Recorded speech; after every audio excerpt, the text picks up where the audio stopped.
할렐루야. 하나님의 말씀은 누가복음 11장, 오늘은 27절에서 32절까지의 말씀 보도록 하겠습니다. 누가복음 11장 27절에서 32절까지의 말씀입니다. 제가 한 절, 여러분 한 절, 마지막 32절은 같이 읽도록 하겠습니다. 누가복음 11장 27절에서 32절까지의 말씀입니다. 이 말씀을 하실 때에 무리 중에서 한 여자가 음성을 높여 이르되 당신을 뵌 태와 당신을 먹인 젖이 복이 있나이다 하니, 예수께서 이르시되 오히려 하나님의 말씀을 듣고 지키는 자가 복이 있느니라 하시니라. 무리가 모였을 때 예수께서 말씀하시되 이 세대는 악한 세대라 표적을 구하되 요나의 표적밖에는 보일 표적이 없나니, 요나가 니네 사람들에게 표적이 된 것 같이 인자도 이 세대에 그러하리라. 심판 때에 남방 여왕이 일어나 이 세대 사람을 정죄하리니, 이는 그가 솔로몬의 지혜로운 말을 들으려고 땅끝에서 왔음이거니와 솔로몬보다 더 큰 이가 여기 있으며, 심판 때에 니네 사람들이 일어나 이 세대 사람을 정죄하리니, 이는 그들이 요나의 전도를 듣고 회개하였음이거니와 요나보다 더 큰 이가 여기 있느니라. 아멘. 오늘 말씀의 제목 한번 읽어보겠습니다. 시작. 우리 옆 사람 한번 인사할까요? 교하십니다. 교하십니다. 감사합니다. 지난 시간에 우리는 예수님께서 말 못하게 하는 귀신 들린 자를 고치셨을 때 그 일을 본 사람들의 반응이 제각각 달랐던 것을 확인했습니다. 어떤 사람은 예수님이 한 일을 보고 놀라워하고, 또 어떤 사람은 예수님이 귀신의 왕 바알세불을 힘입어 행한 일로 치부를 하고, 또 어떤 사람은 하늘로부터 오는 더 큰 표적을 구하기도 했습니다. 하지만 귀신 들린 자를 고치신 예수님의 일은 귀신의 일도 아니고 표적도 아니고 하나님 나라가 우리에게 임하였음을 보여주는 사건이었습니다. 다시 말씀드릴게요. 하나님 나라에는 귀신 들린 사람도 없고 병든 사람도 없어요. 그렇기 때문에 하나님 나라를 담고 이 땅에 내려오신 예수님이 가시는 곳마다 귀신들이 쫓겨나가고 병든 자가 고침을 받는 일이 일어난 것입니다. 그러니까 예수님이 가시는 곳마다 놀라운 일이 나타난 것은 그곳에 하나님 나라가 임하였다는 증거가 되는 것입니다. 그런데 예수님을 향하여 언짢고 불편한 마음을 가지고 있었던 종교 지도자들은 귀신 들려 말 못하는 자를 쫓아내신 예수님의 능력을 인정하고 싶지 않았어요. 그래서 귀신의 왕이라는 바알세불의 이름을 예수님께 씌워서 예수님을 이단 사이비 교주로 만들어 버렸습니다. 그렇게 자신을 귀신이라고 하는 바리새인들에게 예수님이 말씀하시기를, 내가 귀신이라면 귀신이 귀신을 쫓아냈다는 것인데, 그렇게 되면은 바알세불이라고 하는 귀신의 왕이 결국 자신의 왕국을 스스로 악화시키며 허무는 일을 한다는 말이냐라는 말로써 그들의 주장이 말도 안 되는 억지와 모순임을 드러내셨습니다. 그리고서 이제 오늘 본문이 이어지는 거예요. 27절에 이 말씀을 하실 때 방금 예수님이 내가 귀신이면 귀신과 싸운다는 말이냐, 이 말씀을 마쳤을 때 무리 중에 한 여자가 음성을 높여 이르되 당신을 뵌 태와 당신을 먹인 젖이 복이 있나이다 하니, 이렇게 27절에서 말씀을 하셨죠. 이 모든 것들을 보고 또 예수님의 말씀을 들은 이 여인이 예수님을 향하여서 당신을 뵌 태와 당신을 먹인 젖이 복이 있습니다, 이렇게 큰 소리로 외친 거예요. 여러분, 이 말은 무슨 뜻이냐면은 당신 같은 분을 낳아 기른 당신의 모친은 복이 있습니다, 이런 뜻이 되는 거예요. 그러니까 이 여인은 하나님의 능력으로 귀신을 쫓아내고 당시 종교 지도자들인 바리새인들을 훌륭한 언변으로 제압하시는 예수님이 대단하게 보이고 크게 보였던 것입니다. 우리도 매스컴을 이렇게 보면은 이제 거기에 소위 이제 천재라는 소리를 듣는 사람들의 스펙이나 또 삶이나 그들의 언변이나 지식을 볼 때, 와, 대단하다, 참 기가 막힌다, 그런 이제 표현을 할 때가 있잖아요. 어떻게 저런 생각을 하지? 어떻게 저런 말을 할 수가 있지? 어떻게 저런 것을 만들 수 있지? 우리가 놀라움과 그런 어떤 기적, 표적, 그 경악을 우리가 이게 금치 못할 때가 있잖아요. 그런 것들을 보면서. 그러니까 이 여인의 말 안에는 그런 것들이 있는 것입니다. 저렇게 능력 있고 저렇게 대단한 아들을 가진 부모는 얼마나 복이 있을까? 저런 아들을 자식으로 둔 부모의 마음은 얼마나 좋을까? 그런 부러움이 이 모친의, 이 여인의 말 안에 담겨 있었던 거예요. 자, 그 말을 들으신 예수님이 28절에서 예수께서 이르시되 오히려 하나님의 말씀을 듣고 지키는 자가 복이 있느니라, 이렇게 그 여인 가운데 말씀을 하세요. 진짜 복은 어떤 사람이 대단한 그런 능력을 가지고 훌륭한 언변을 가지고 그 사람이 어떤 소유를 가지고 말씀하는 것이 아니라, 진짜 복은 하나님의 말씀을 듣고 지키는 것이 복이야. 예수님 이렇게 말씀하세요. 그러니까 복이라고 하는 개념과 세상이 생각하는 복이라는 개념과 전혀 다른 새로운 기준을 세우시고 제시하면서 참된 복의 세계가 무엇인가를 우리 가운데 알려주고 계시는 것입니다. 그러면 이 여인과 예수님의 말씀을 통하여서 이제 누가 진정으로 복 있는 사람인가의 여부는 우리가 가지고 있는 소유도 아니고 능력에 있는 것이 아니라 오직 예수 그리스도의 말씀을 가지고 있느냐 그렇지 않느냐로 드러나고 판단이 되어진다는 거예요. 따라서 우리가 예수님의 말씀 안에서 말씀을 듣고 지키는 자로 행한다면 복에 대한 저와 여러분의 생각과 기준과 시각이 분명하게 달라져야 한다는 것입니다. 그런데 여전히 하나님의 복을 나의 옛 시각과 기준에서 바라보고 판단하고 있다면 그것은 예수 그리스도의 말씀을 믿는 것도 아니고 예수님의 말씀 안에 있는 것도 아니고 그 말씀을 지키고 행하는 것도 아니란 말입니다. 목사님들 말씀하실 때 우리는 하나님의 말씀을 지킬 수 없는 자들이라고 하시지 않았나요? 맞습니다, 여러분. 우리는 하나님의 말씀을 지킬 수 있는 자들이 아니에요. 우리는 하나님의 말씀을 한 구절도 지킬 수 있는 자들이 아닙니다. 그럼 여기서 예수님이 말씀하시는 말씀을 듣고 지킨다는 것은 무슨 뜻일까? 이것은 11조와 기도와 봉사와 구제와 이런 신앙생활을 하는 어떤 실천적인 것들을 말하는 것이 아니라 저와 여러분들의 사고가 달라져야 한다는 것을 말씀하시고 그 달라진 사고가 우리의 모습에서 나타나야 한다는 것을 말씀하시는 거예요.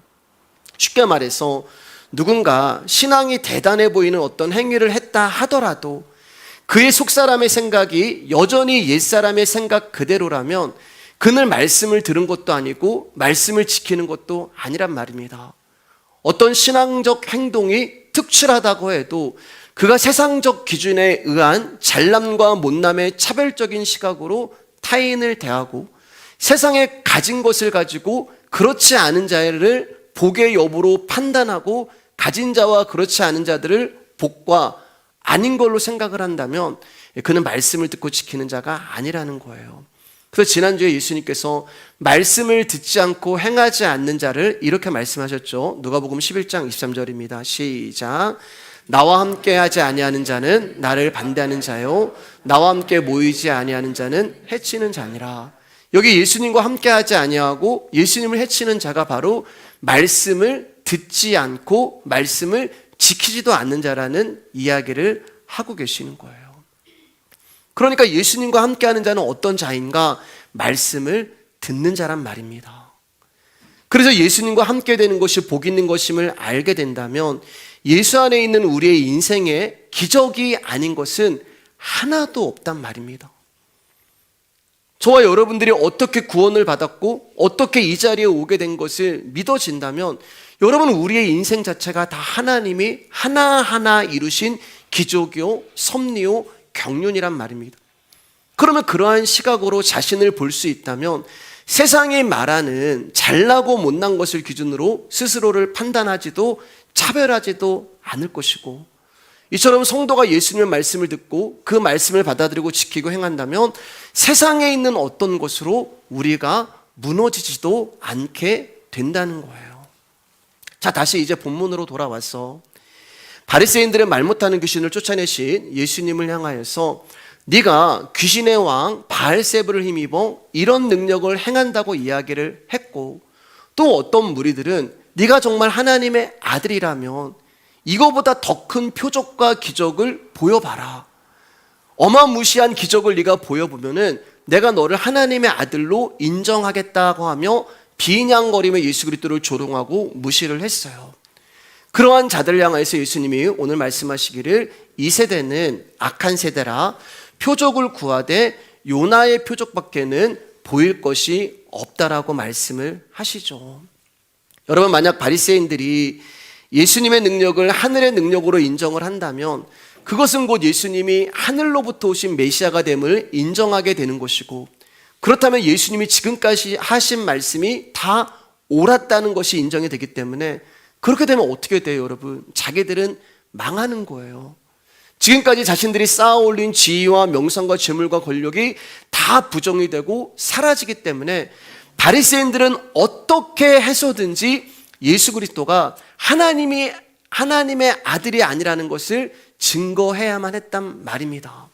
그래서 귀신의 능력이라고 이야기를 하고 이거보다 더 큰 표적을 보이면 내가 믿겠다고 말씀을 하고 있는 거예요. 그러면 이 사람들이 지금 예수님께 구하는 이거보다 더 큰 표적을 보여봐. 그 더 큰 표적이 무엇일까? 그들이 구하는 더 큰 표적은 귀신을 쫓아내고 병든 자를 고치는 그런 정도가 아니라요. 그들의 조상이 경험했던 것처럼 하늘에서 만나가 내린다거나 바위에서 물이 나오게 한다거나 구름 기둥과 불 기둥과 바다가 갈라지고 천군 천사도 마음대로 부린다거나 그런 표적을 요구하고 있는 거예요. 그럼 여러분, 정말 예수님이 이 어마무시한 표적을 보인다면 과연 이 사람들이 예수 그리스도를 메시아로 하나님의 아들로 인정하고 믿을 수 있을까요? 예수님이 정말 구약에 있는 그런 놀라운 표적들을 이 사람들의 눈앞에서 보여주면 정말 그들이 예수님을 하나님의 아들로 믿을 수 있을까요? 아니란 말입니다. 이들은 예수님이 행하신 기적으로 인해서 많은 이들의 관심이 자신들이 아닌 예수님에게 향하는 것을 못마땅하게 여기고 있는 것 뿐이에요. 그래서 이런 표적을 구하고 있는 거예요. 그러니까 하늘에서 만나가 내리고 바다가 갈라지고 구름 기둥과 불 기둥이 일어난다 하더라도 이들의 관심은 그 표적에 있는 것이 아니라 사람들의 마음이 예수님께 있는 것이 싫기 때문에 그들은 표적을 봐도 예수 그리스도를 믿지 않는단 말이에요. 아무리 예수님이라 하더라도 자신들이 요구하는 하늘에서 내려오는 표적은 보일 수 없을 거야 라는 것을 자신하고 있었기 때문에 그들 가운데 예수님께 이런 말을 고백하고 있는 것이죠. 그래서 예수님이 그들의 마음을 아시고 29절에서 이렇게 표현합니다. 같이 읽겠습니다. 무리가 모였을 때에 예수께서 말씀하시되 이 세대는 악한 세대라 표적을 구하되 요나의 표적밖에는 보일 표적이 없나니. 여러분, 예수님은 이미 하늘에서 오는 충분한 표적을 보여주셨습니다. 근데 29절을 보면은 뭐라고 말씀하시냐면 세대의 표적이라고 말씀을 하시잖아요. 그러면 세대의 표적이라는 말은 무엇인가? 그것은 예수님이 지금 이 시대에 오셔서 이 땅에 오셔서 보여주신 모든 표적을 말씀하시는 거예요. 가깝게는 귀신 들려서 말 못하는 사람을 고쳐주신 일과 더러운 영에 사로잡혀서 말을 못하는 사람들을 구해주신 일과 갈릴리 호숫가에서 많은 병자들을 고쳐주셨고 오병이어와 칠병이어 기적을 고쳐주셨고 예수님이 행하신 수많은 기적과 이적을 예수님이 지금 이 땅을 살아가는 그들 가운데 보여주셨단 말입니다. 그게 세대의 표적이 되는 거예요. 그러니까 예수님이 보여주신 표적을 통하여서 지금 이 세대가 어떤 때인지 또 하나님께서 지금 어떤 일을 하고 계시는지를 충분히 깨달을 수 있도록 예수님은 이미 다 보여주셨다는 말씀을 하고 계시는 거예요. 그런데 사람들이 또 다른 표적을 구합니다. 예수님은 이미 내가 너희들 가운데 충분히 보여줬어. 내가 너희들 가운데 내가 하나님의 아들이라는 것을 충분히 보여줬고 너희들이 내가 보여준 표적과 기적을 통하여서 지금 너희들의 마음이 어디 있는지를 다 드러나게 했는데 또 다른 표적을 구한다는 말이냐. 그러니까 이 사람들은 예수 그리스도의 표적에 관심이 있는 것이 아니란 말입니다. 아무리 놀라운 표적과 기적을 보여준다 하더라도 이 사람들은 예수 그리스도를 믿지 않는 거예요. 그래서 악한 세대라라고 예수님이 말씀을 하고 계시는 거예요. 그리고 그런 악한 세대 가운데 예수님이 보여주실 표적은 요나의 표적밖에 없다는 것이고, 즉 요나의 표적으로 말미암아 하나님의 백성과 악한 백성이 누구인지 드러나게 하신다는 이야기를 하고 계시는 것입니다. 자, 그렇다면 이제 우리가 요나의 표적이 무엇인지를 알아야겠죠. 여러분, 요나는 니느웨의 하나님 말씀을 전하라는 것에 노골적인 불만을 가지고 도망을 쳤습니다. 왜냐하면 요나가 생각할 때는 니느웨는 구원과는 거리가 먼 이방인들이었기 때문에 그래요. 근데 요나가 한 가지 잊어버리는 것이 있는데, 그것은 요나 역시 하나님 앞에 정죄받고 심판받아야 할 존재라는 것을 잊어버리고 있는 거예요. 그 증거가 하나님 말씀을 듣기 싫어서 그 말씀으로부터 멀리 도망을 가는 것입니다.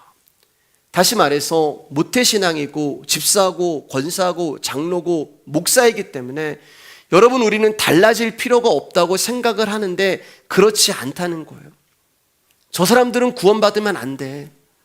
저런 민족은 하나님께서 은혜를 주시면 안 돼. 그런데 자기가 은혜가 필요한 사람이고 하나님 보시기에는 요나나 니느웨 사람이나 동일한 존재란 말이에요. 하나님은 그러한 요나에게 풍랑과 광풍을 불게 하셔서 그를 바다에 빠져 죽게 만드십니다. 요나서 2장 1절 2절입니다. 시작. 요나가 물고기 뱃속에서 그의 하나님 여호와께 기도하여 이르되 내가 받는 고난으로 말미암아 여호와께 불러 아뢰었더니 주께서 내게 대답하셨고 내가 스올의 뱃속에서 부르셨더니 주께서 내 음성을 들으셨나이다. 성경은 지금 물고기 뱃속을 스올이라고 표현을 하고 있어요. 스올이 뭐예요, 여러분? 무덤이란 말입니다. 지옥이에요. 그러니까 지금 요나는 죽음과 같은 상태, 지옥이라는 것은 더 이상 내려갈 것이 없는 밑바닥을 말하는 것이잖아요. 그러니까 지금 요나가 있는 곳이 지옥이라는 말입니다. 여러분 잘 생각해 보세요. 요나는 하나님의 말씀을 증거하는 선지자였어요. 오늘날로 말하면 목사란 말입니다. 그런 목사도 지옥에 가는 거예요. 대단한 존재가 아니란 말입니다. 즉 요나도 심판받아 마땅한 존재고 스올에게 먹혀버릴 수밖에 없는 그런 존재라는 거예요. 그러니까 저와 여러분들이 대단한 존재가 아니라는 거예요. 그분의 은혜가 아니었으면, 그분이 불러주시지 않고 그분이 선택해 주시지 않으셨다면 저와 여러분들은 스올이라고 하는 물고기 뱃속에 들어갈 수밖에 없는 마땅한 자들이라는 거예요. 근데 요나가 그것을 깨닫지 못하고 하나님, 저 니느웨 백성은 구원받으면 안 돼요. 저 사람과 나는 질적으로, 저 사람과 나는 삶적으로, 저 사람과 나는 신앙적으로 다르기 때문에 나는 좀 대단하고 저 사람은 아니라고 생각하는 그러한 요나를 하나님 물고기 뱃속에다 집어넣으셔서 너라는 존재가 어떤 존재인지 아니? 너 지옥에 있어야 되는 존재야 라는 것을 요나에게 깨닫게 해주시는 거예요. 근데 여러분, 요나가 죽은 이유가 뭐예요? 요나가 지금 물고기 뱃속에 있는 이유가 뭐예요? 하나님 말씀에 불순종했기 때문이잖아요. 말씀을 불순종하는 거, 말씀을 듣지 않는 것이 죄라고 말씀을 드렸습니다. 그러니까 요나는 니느웨로 가라는 하나님의 말씀에 불순종한 대가로 사흘 밤낮을 물고기 뱃속에 있게 된 거예요. 그런데 요나의 입장에서는 물고기 뱃속에 들어간 것이 죽음이란 말입니다. 그리고 정확하게 사흘 후에 살아나게 돼요. 그것을 부활이라고 하잖아요. 그리고 결국 니느웨로 가서 하나님 말씀을 전하게 됩니다. 그러니까 하나님은 어떻게 하셔든지 당신의 언약을 이루어 가시는데 전제되어야 되는 것이 있단 말입니다. 그게 뭐예요? 저와 여러분의 죽음이라는 거예요. 하나님이 당신의 말씀을 이루시고 하나님의 당신의 영광을 이루시기 위해서 가장 먼저 하나님께서 우리 가운데 하시는 일이 있는데, 우리를 부르셔서 물고기 뱃속이라는 지옥에 집어넣으시고 우리로 하여금 죽음을 경험하게 하신단 말입니다. 즉 우리를 죽이시고 당신의 일을 이루시는 거예요. 자, 그럼 어떻게 죽은 요나가 다시 살아나서 하나님의 말씀을 듣는 자가 되었을까요? 요나가 한 것은 아무것도 없잖아요. 요나는 하나님의 말씀을 들을 수 있는 상태가 아니었습니다. 왜냐하면 죽어있기 때문에요. 그러니까 요나가 한 것이 아니란 말이에요. 죽은 존재가 무엇을 할 수 있겠어요? 그래서 여기에 사흘이라는 시간이 등장을 하는 것이에요. 예수 그리스도가 십자가에 죽으시고 사흘 후에 부활하시잖아요. 그러니까 요나가 살아난 것이 아니라 죽은 요나 안에 예수 그리스도라고 하는 생명이 찾아가셔서 그 요나를 부활시킨 거예요. 그래서 요나가 하나님의 말씀에 순종하는 자가 되는 것입니다. 그러니까 정확하게 말씀을 드리면 요나가 한 것이 아니라 요나는 죽었단 말이에요. 죽은 요나 안에 예수 그리스도가 또 다른 요나가 되셔서 당신의 말씀을 스스로 이루시고 당신의 영광을 위하여서 그 언약을 이루어 가신다는 말씀입니다.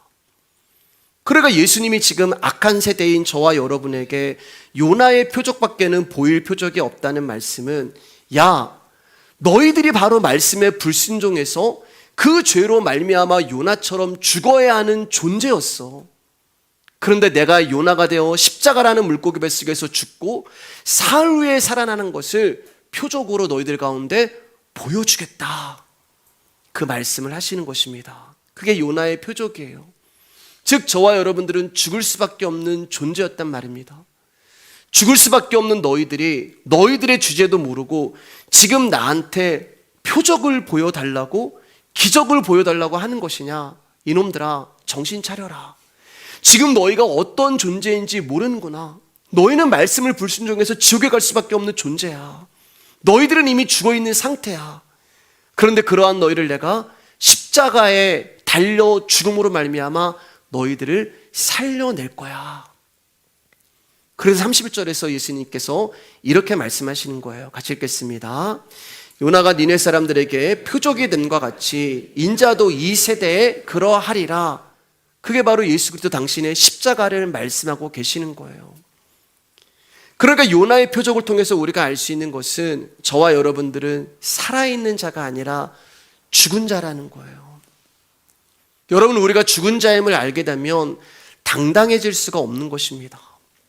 하나님의 자비와 긍휼이 아니면 살 수 없는 것이 나라는 것을 깨닫게 되고, 지금까지 지내온 것 주의 크신 은혜라, 지금까지 살아온 모든 것이 나의 힘과 능력이 아니라 하나님의 자비와 긍휼과 은혜의 결과임을 알게 된다면 여러분, 우리는 당당할 수가 없는 거예요. 이 은혜를 아는 자만이 자신을 의지하며 살아온 삶에 대해서도 회개할 수 있고 돌이킬 수 있는 것입니다. 죽은 우리가 드러낼 수 있고 자랑할 수 있는 것은 십자가밖에 없잖아요. 나를 살려주신 십자가, 나를 구원하신 십자가.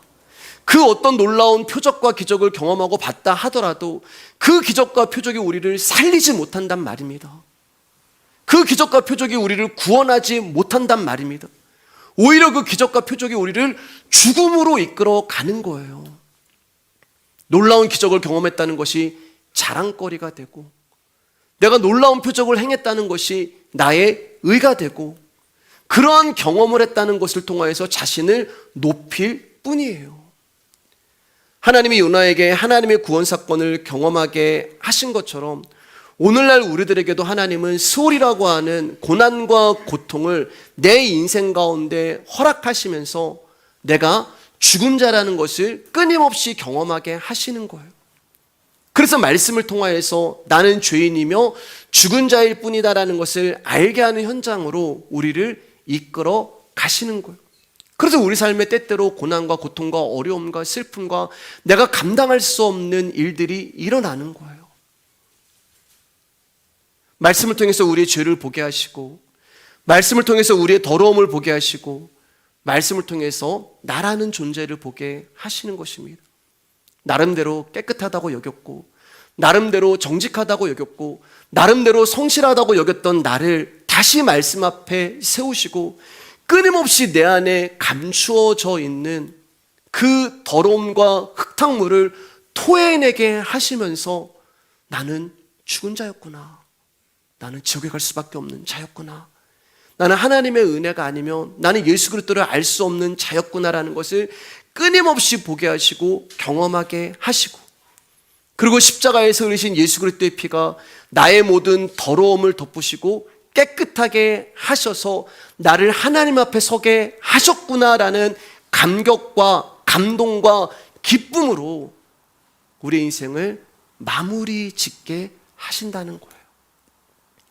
자, 이제 31절 32절을 나누면서 이제 말씀을 정리하도록 하겠습니다. 31절 32절입니다. 시작. 심판 때에 남방 여왕이 일어나 이스라엘 사람을 정죄하리니 이는 그가 솔로몬의 지혜로운 말을 들으려고 땅끝에서 왔음이거니와 솔로몬보다 더 큰 이가 여기 있으며 심판 때에 니느웨 사람들이 일어나 이스라엘 사람을 정죄하리니 이는 그들이 요나의 전도를 듣고 회개하였음이거니와 요나보다 더 큰 이가 여기 있느니라. 여기 이제 예수님께서 31절 32절을 통하여서 구약에 일어났던 일이죠. 심판 때에 남방 여왕이 일어나 이세대 사람들을 정죄한다라고 말씀하셨고, 심판 때에 니네 사람들이 일어나 이세대 사람들을 정죄한다고 말씀하고 계시는 거예요. 그러니까 남방 여왕과 니네 사람들을 통하여서 저와 여러분들이 왜 심판을 받아야 하는 악한 존재인가를 증거하신다는 이야기가 됩니다. 31절에 남방 여왕은 솔로몬의 지혜가 크다는 명성을 듣고 그를 시험하기 위해서 찾아온 스바 여왕을 말합니다. 스바 여왕은 솔로몬에게 자기 마음에 있는 것을 다 말하였고 자기 궁금한 것을 다 통하여서 솔로몬을 시험했는데 솔로몬이 자기가 묻는 말에 다 대답을 하는 것을 보고 그의 지혜를 높이며 하나님을 찬송하게 돼요. 그러면서 남방 여왕이 이 시대의 진짜 복이 무엇인가를 이렇게 고백을 해요. 굉장히 놀라운 고백을 합니다. 중요한 것은 이 고백을 하나님을 믿지 아니하는 이방 여인이 했다는 거예요. 우리 열왕기상 10장 8절입니다. 같이 읽을까요? 시작. 복되도다 당신의 사람들이요 복되도다 당신의 이 신하들이요 항상 당신 앞에 서서 당신의 지혜를 들음이로다. 여러분 잘 이 말씀을 묵상해 보시기를 바랍니다. 복이 무엇인지를 말씀하고 있어요. 지금 남방 여왕이 말하는 복은 나라가 발전하고 부강하고 번성하게 되는 것을 복이라고 이야기하지 않아요. 내가 잘 먹고 잘 살고 유명해지고 인기 많고 그것을 복이라고 이야기하지 않아요. 여러분이 남방 여왕이 무엇을 복이라고 이야기하면은 솔로몬 앞에서 솔로몬으로부터 나오는 지혜를 항상 들을 수 있는 것을 복이라고 이야기합니다. 서두에 예수 그리스도를 향하여서 당신의 모친은 참 복이 있겠습니다 라고 하는 그 여인 가운데 예수님께서 여인아 진짜 복은 말씀을 듣는 거야 그렇게 예수님이 말씀하셨잖아요. 그 말씀을 이방 여인인 하나님을 그것도 알지 못하는 여인이 다시 고백을 하고 계시는 거예요. 중요하잖아요. 여러분 놀랍지 않으세요? 하나님을 알지도 못하는 여인이 와서 솔로몬이라는 존재를 처음 보고 솔로몬으로부터 하나님의 말씀을 들었는데 이 여인이 고백하기를 복이다. 말씀을 듣는 것이 복이다. 그러면서 너희 신하들은 참 좋겠다. 너희 신하들은 항상 솔로몬 앞에서 솔로몬의 말씀을 들을 수 있으니 너희들은 좋겠다. 부러워하고 있는 거예요. 여러분들은 말씀을 듣는 것을 복으로 생각하십니까? 여러분 솔로몬의 신하까지 갈 필요도 없잖아요. 말씀 앞에서 나를 대입해 봤을 때 여러분 진짜 하나님의 말씀을 듣는 것이 아니 그 말씀이 나에게 들려지는 것이 여러분 진짜 복이라고 생각을 하시나요? 아니면 또 복음이야? 또 예수님 이야기하면서 다른 이야기 좀 듣고 싶다 그런 생각을 하시나요? 여러분 솔직히 저와 여러분들은 솔로몬의 지혜의 말씀 듣는 것을 복이라 생각하지 않습니다. 우리는 솔로몬이 누리고 있는 세상의 부와 능력과 인기를 복되다고 생각하고 나도 그거 갖고 싶다라고 부러워하지 솔로몬의 입에서 나오는 하나님의 말씀을 우리는 복이라고 생각하지 않아요. 그런데 남방 여왕이 하나님을 알지도 못하는 이방 여왕이 8절을 다시 보면 뭐라고 고백해요? 항상이라고 얘기하잖아요. 매일 끊임없이 24시간 진정한 복은 하나님의 말씀을 항상 듣는 거예요. 그런데 이스라엘은 이 하나님의 말씀을 듣는 것을 복으로 생각하지 않았단 말입니다.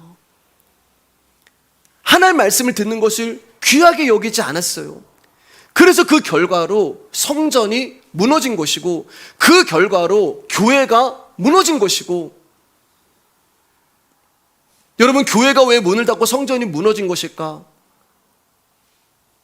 여러분, 왜 오늘날 이 시대에 교회가 문을 닫고 왜 구약에 있는 성전이 무너졌을까? 성전은 하나님 말씀을 선포하는 것입니다. 성전은 여러분 장사하는 곳이 아니에요.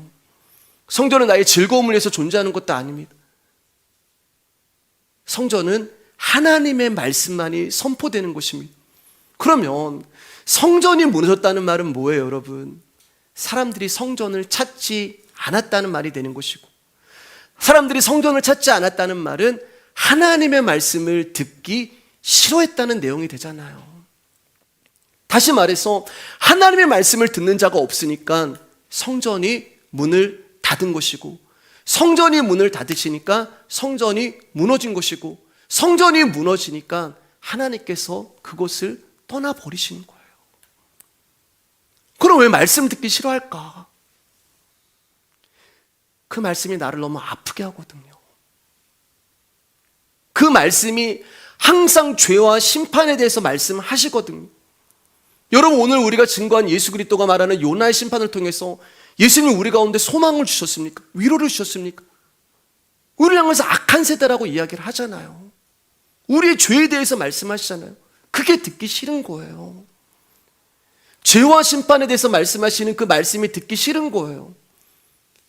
이 십자가의 복음이 항상 들려지는 것을 성경은 복이라고 말씀하시는데, 정작 이스라엘 백성들은 이 말씀을 복으로 여기지 않고 있다는 말입니다. 그래서 성전을 멀리하고 성전을 떠나고, 그리고 결과로 교회가 문을 닫아버리는 거예요. 여기서 말하는 그 솔로몬이 여러분 바로 예수 그리스도를 말씀하는 거잖아요. 누가복음 11장 31절입니다. 시작. 심판 때에 남방 여왕이 일어나 이세대 사람을 정죄하리니 이는 그가 솔로몬의 지혜의 말을 듣고 땅끝에서 왔음이거냐. 솔로몬보다 더 큰 이가 여기 있으며. 지금 예수 그리스도는 솔로몬과 비교할 수 없는 하나님의 아들이란 말입니다. 솔로몬이 말하는 것도 복이라고 얘기하는데, 솔로몬과 비교할 수 없는 크신 예수 그리스도 하나님의 아들이 여기서 말씀을 증거하는데 그 말씀을 듣지 않는 거예요. 31절에 예수님이 뭐라고 말씀하세요? 심판대라고 말하잖아요. 심판대.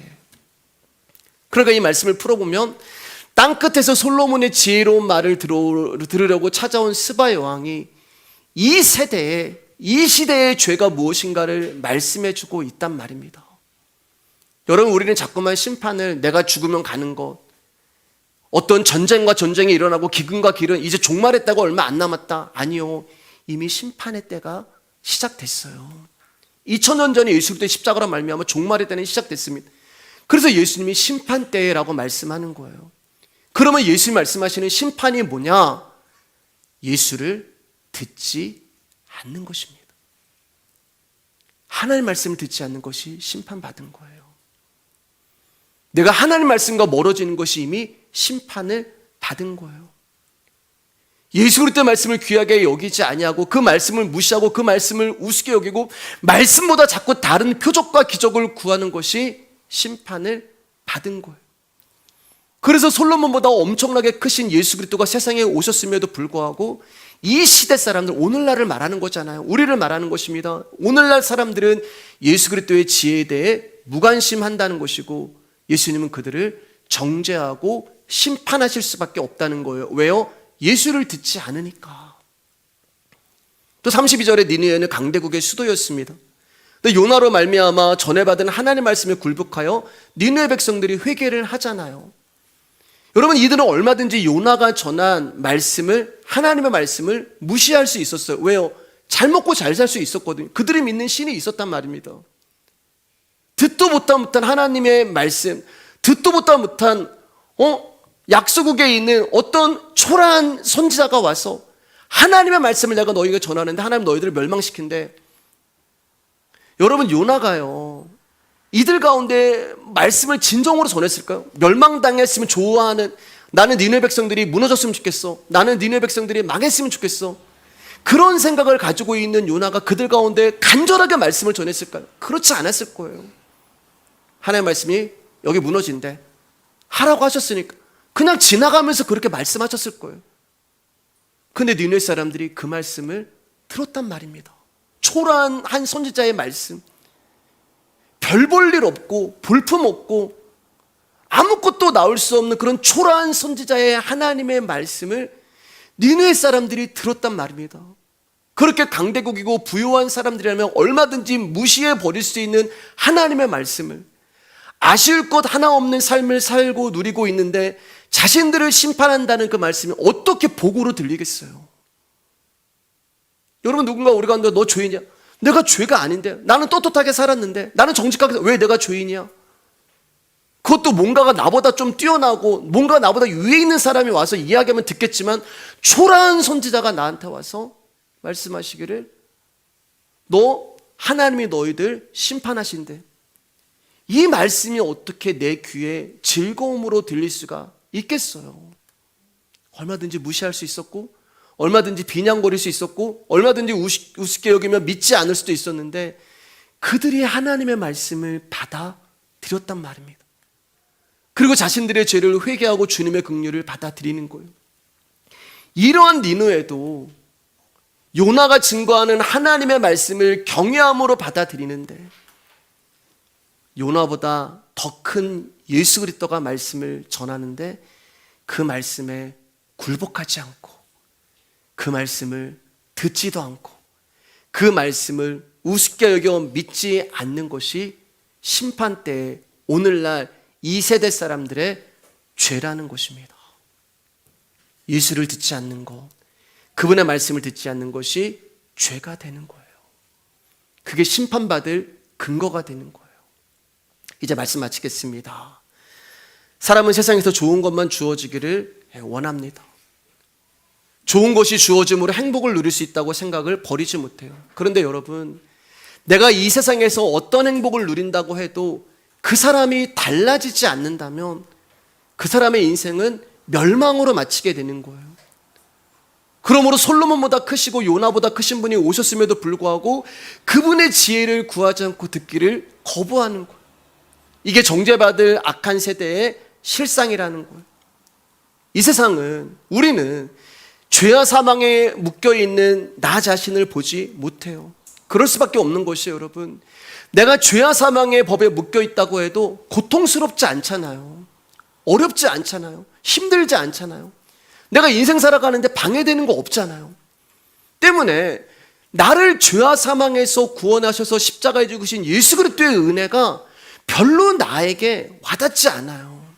다만 솔로몬이 누렸던 그 부와 명예와 인기, 요나가 누렸던 그 인기와 명성, 그런 것들만 나에게 주어지기를 고대하면서 예수 그리스도를 부른단 말입니다. 때문에 예수 그리스도의 말씀을 듣는 복을 알지 못하는 것이고, 예수님이 나의 왕이 되셔서 나를 인도하시는 그 사랑에 대해서도 무지할 뿐이에요. 우리가 달라지지 않는 이유 중 하나는 나 스스로 하나님의 백성이라고 생각하기 때문에 그래요. 그렇기 때문에 달라질 이유도 없고 필요도 없다고 생각을 하는 것입니다. 그래서 우리의 기도를 들어보면 내가 달라지기를 구하는 것이 아니라 나의 환경이 달라지기를 원하고 있는 거예요. 왜냐하면 환경이 달라지면 나는 행복할 수 있다고 생각하기 때문에 그렇습니다. 그런데 그게 나로 하여금 하나님의 말씀을 듣는 복으로 멀어지게 만드는 거란 말입니다. 이미 나라는 존재를, 난 하나님의 백성이야, 나는 하나님의 아들이고 나는 하나님의 자녀고, 나 목사야, 나 모태신앙이야, 나 구원받았어, 나 복음 알아, 나 하나님 말씀 알아, 그렇게 스스로 믿고 있기 때문에 예수 그리스도의 말씀으로 고침받고 달라지기를 원하는 마음이 우리 안에 없는 거예요. 그러나 하나님은 니느웨의 회개를 통해서 요나를 정죄하시잖아요. 너 똑같은 놈이야. 니느웨나 너나 다른 게 뭐가 있니? 그게 십자가란 말입니다. 그 십자가는 여러분 항상 우리를 정죄하시는 거예요. 우리가 구축한 정당성을 무너뜨리시고 대신 그 자리에 죽는 것이 마땅한 초라한 나를 세우시는 하나님의 은혜란 말입니다. 그리고 우리가 존재하는 것의 모든 바탕에는 예수 그리스도가 예수님의 용서가 있음을 보게 하시는 거예요. 그래서 십자가 세계 안에서는 나는 없는 것입니다. 다만 나 같은 자를 붙드시고 나 같은 자를 다스리시며 나 같은 자를 인도하시는 예수 그리스도의 은혜만이 십자가의 세계 안에 있는 거예요. 그런 교회가 되었으면 좋겠습니다. 오늘은 여기까지 하겠습니다.